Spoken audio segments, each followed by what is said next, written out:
À l'issue du dernier épisode de Koh-Lanta, le combat des héros, TF1, diffusé ce vendredi 18 mai 2018, Nathalie a été éliminée. Pour Purepop.com, la candidate revient sur son départ et évoque son aventure, notamment sa perte de poids sur le camp. Que se passe-t-il dans votre tête, lorsque vous réalisez que vous êtes éliminé? Je ne suis pas plus choqué que ça parce que j'ai vécu plusieurs jours avec une épée de Damoclès au-dessus de la tête. Quand on s'y attend, il n'y a pas de grosse surprise, et donc la déception est beaucoup moins grande. Je suis tellement contente d'être arrivée jusque-là, je ne m'y attendais pas. Et puis en plus, j'ai pu voir mon mari, pour moi j'ai gagné mon Koh-Lanta.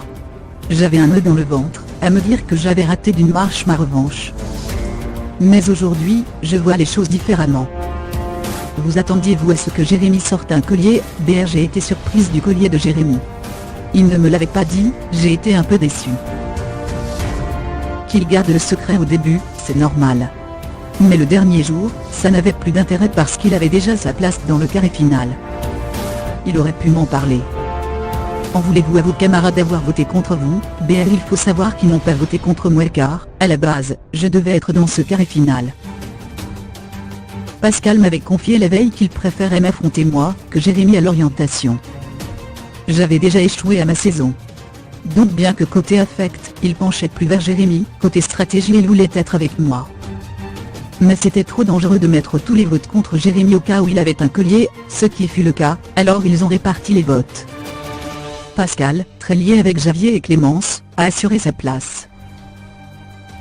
Qu'est-ce qui a été le plus dur pour vous sur le camp? La faim, le manque d'hygiène ou le manque des proches? Aucun des trois. Le plus dur, c'est les autres. Ce n'est pas le côté survie, mais plutôt la pression du jeu. Avez-vous perdu du poids? J'ai perdu 7 kilos. Je les ai repris depuis. Là, j'essaie de retrouver mon alimentation normale. Habituellement, je ne mange pas de farine, de sucre. J'ai une alimentation hyper équilibrée, et ça m'a aidé à avoir moins faim que les autres. Mais là, j'avoue que depuis que je suis rentré mon corps, me réclame des cochonneries que je ne mangeais pas avant. Ça reste quand même raisonnable mais bon. Je n'arrive plus à être me recadrer. En voulez-vous encore à Javier pour le faux collier? C'est clairement de l'histoire ancienne.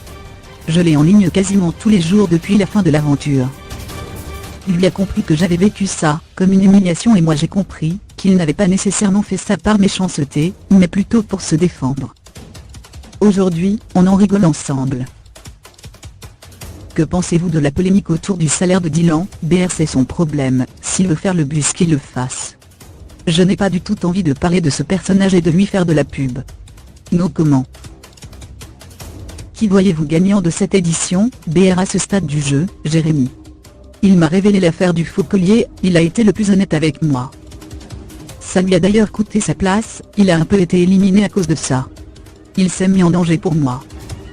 Avec lui, j'ai partagé peut-être les meilleurs moments de mon aventure, notamment des parties de pêche.